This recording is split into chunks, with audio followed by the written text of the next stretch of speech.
Welcome back to No Luck Garage. Today gonna be doing some work on the GTO. We got a ton of parts, so let me pop the trunk real quick. Alright, so we have stabilizer bar in links.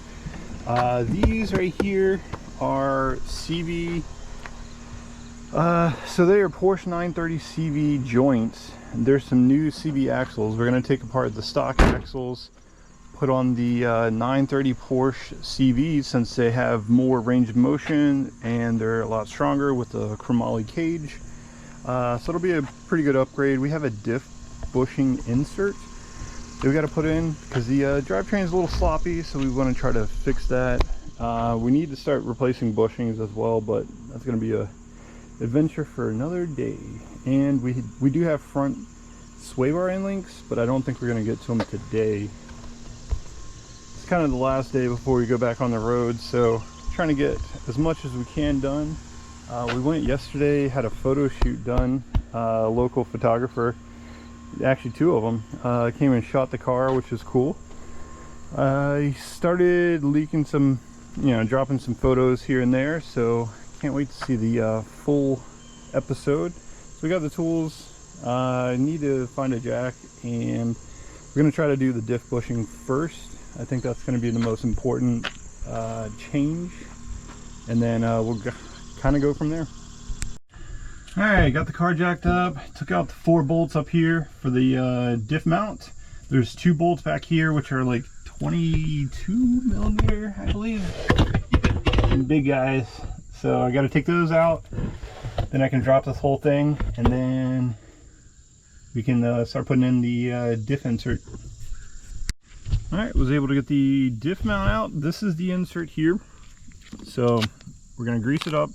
It goes into these channels here, and that basically turns it more or less into like a solid diff mount. These are known to fail, and they're just kind of weak, especially after 17 years, something like that. Yeah, so I'm gonna work on that. Can't really film that. I can't really hold the GoPro and shove the diff insert in there, so we'll pick up when I'm done. Alright, so update on the situation. We tried to hit it with the hammer a bunch, didn't really work, so we used the car as a press. So put the bearing there, or the bushing in the insert, and then lowered the car on it, and that seemed to have worked. Let's raise it back up and see where we're at.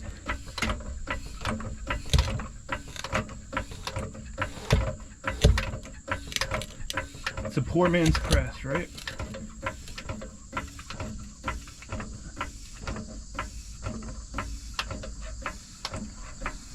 That worked way too well. Science, baby.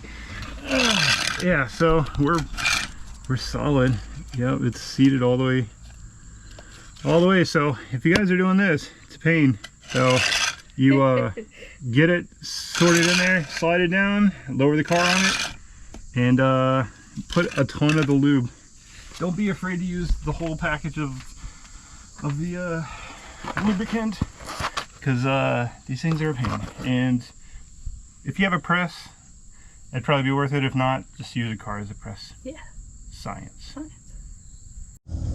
Alright, got the diff mounted back up. I got the 2 big bolts in there.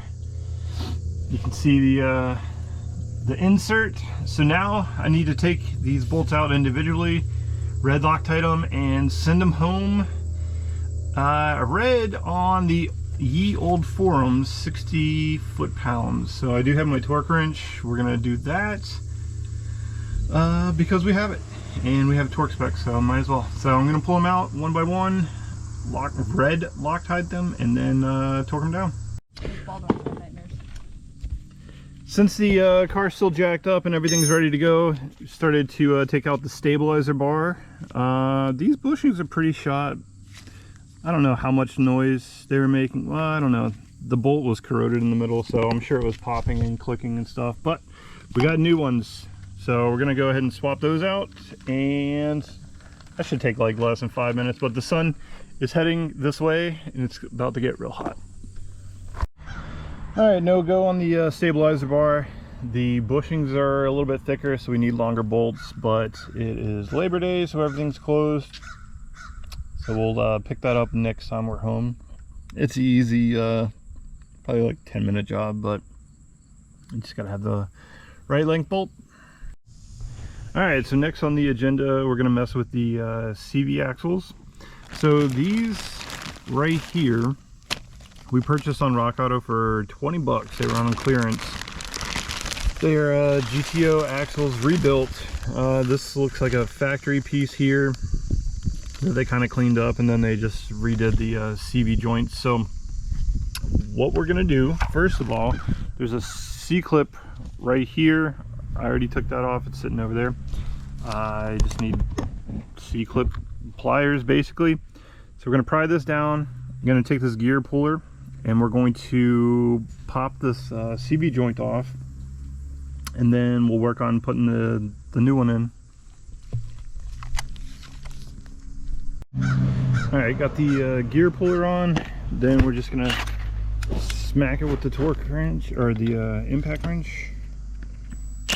And see if I can prop this up so I can hold it and film. Yeah, there we go.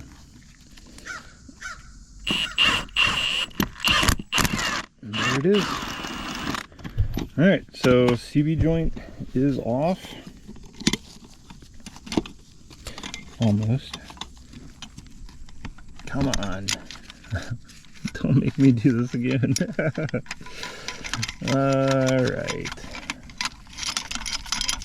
I could probably muscle it out. Maybe tap it with something.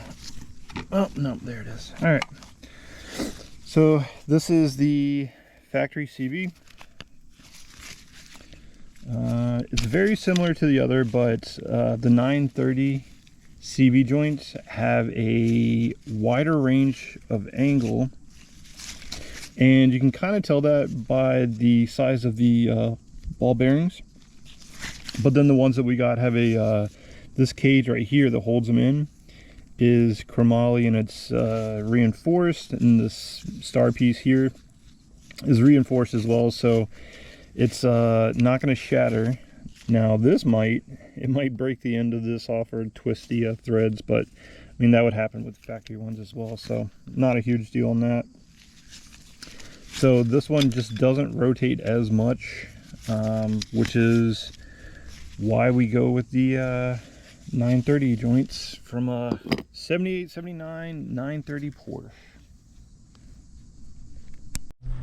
All right, I got the CV axle reassembled, so I'm going to put some grease in it, and then I'm going to put the end cap on, and maybe try to find a nut and bolt so it doesn't come back apart. I don't think we're going to put these on today. Actually, I might hold off on putting grease in until we go to install them, just stop the mess. But that's it. It's pretty easy. Pop the CV joint off. It is directional, so the little groove needs to go towards the outside of the axle. Other than that, pretty easy. Just grease it up, especially since the boot's already installed. You don't have to do all that, but super simple upgrade.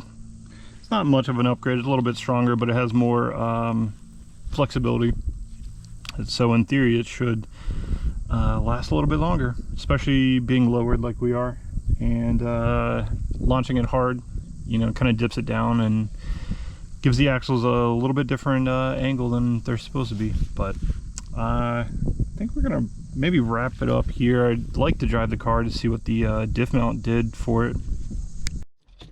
All right, so now the fun part. It is super hot, but let's go drive it, see what it feels like with the diff mount, see how much less clunk there is, and hopefully a lot of the slop on the driveline is gone. I did notice that our subframe bushings are pretty shot, which you kind of expected. That's a pretty common thing with GTOs.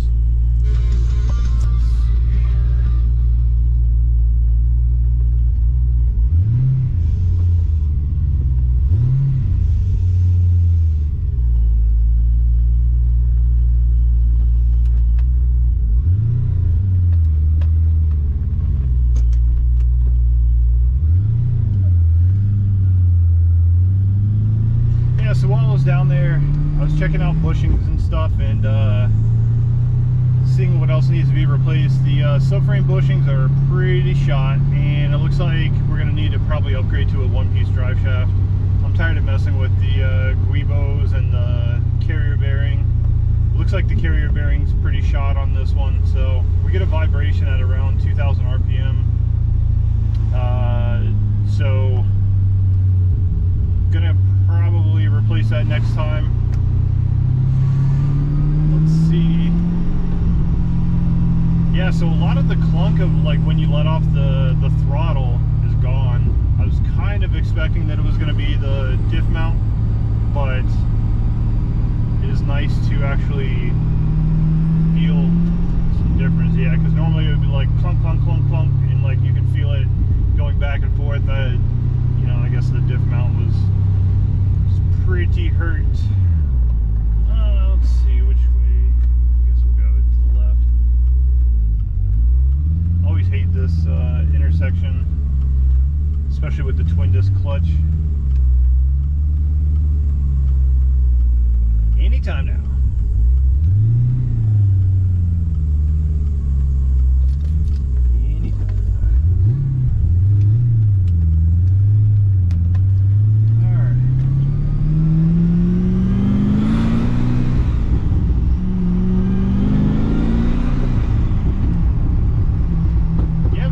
It shifts a little bit smoother, and like the power delivery is a little bit more instant, because there was like, you know, there's always been a little bit of slop in the driveline, but yeah, it feels different. I'm glad we did it. It was a pain. I tried hammering it in for a while, but it just wasn't going. So we don't have a press, so I figured I would just use the tire as a press, and that worked beautifully. So next on the agenda, we definitely need to do the subframe mounts, and we need to do the one-piece drive shaft. But we have a list of stuff, and I think we're going to do polyurethane motor mounts as well. We've replaced the driver's side that was like absolutely smoked with an OEM replacement. It was fairly cheap, but the passenger side you can't really get out too well. So I want to get those two-piece motor mounts to make it way easier to replace that. And yeah, just cut the posts off of the motor mount, get the stock one out, and get the passenger side replaced as well. Plus, polyurethane will stiffen it up a little bit.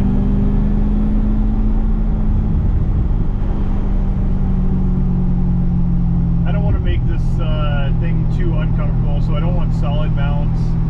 Pretty much nothing is solid mounted, as you can tell. So transmission mount we filled with window weld, which is basically polyurethane. So that's basically a polyurethane motor mount, or transmission mount now.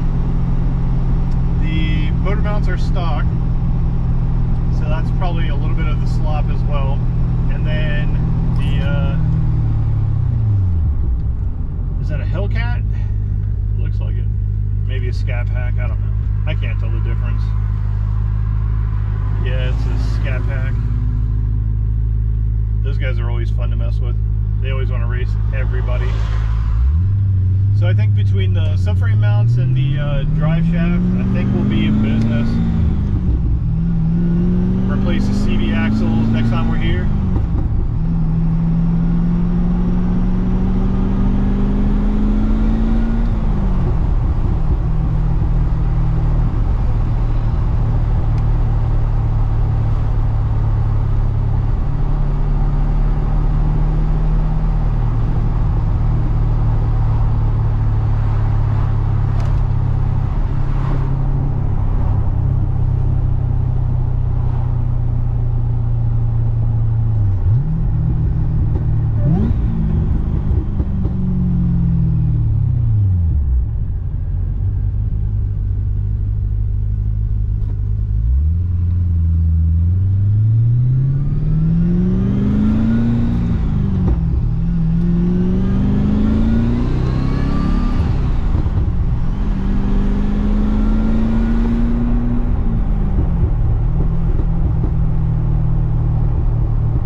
it shifts smooth.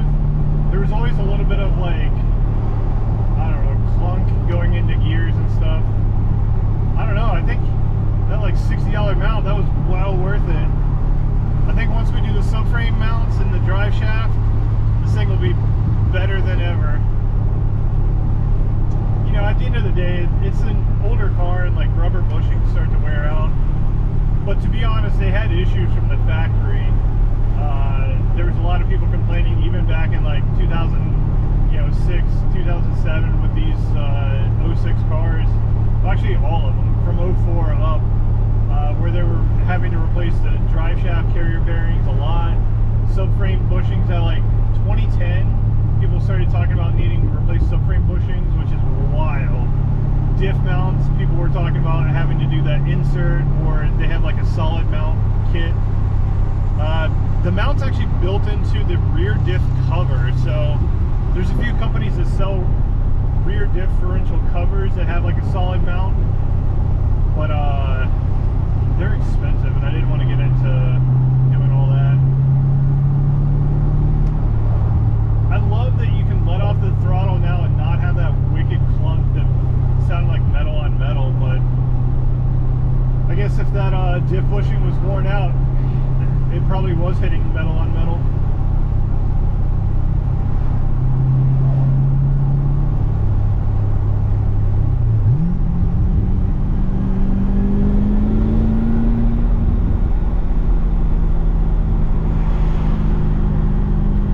Yeah, it feels, I think that's the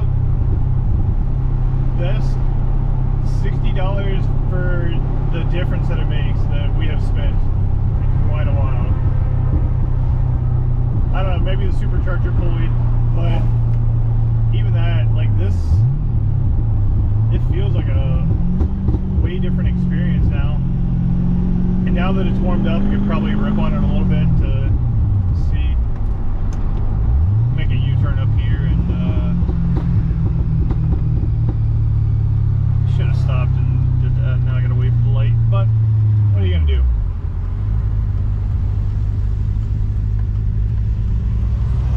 Dang, that was a nice clean hatch. I'm not really a Honda guy, but I can appreciate some really clean ones.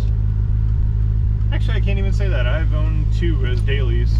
They're great for dailies, bad as race cars. Alright, let's flip a U-turn. Oh, what do we got over there? Oh, car for sale. Alright, let's see. Okay, so it annihilates the tires way sooner. Was not expecting that. Not that soon. Oh yeah. So it goes into gear way better. The power delivery is like instant now. There used to be a little bit of hesitation before the power would start coming in, but it makes sense with sloppy bushings and stuff. Yeah, it feels great now.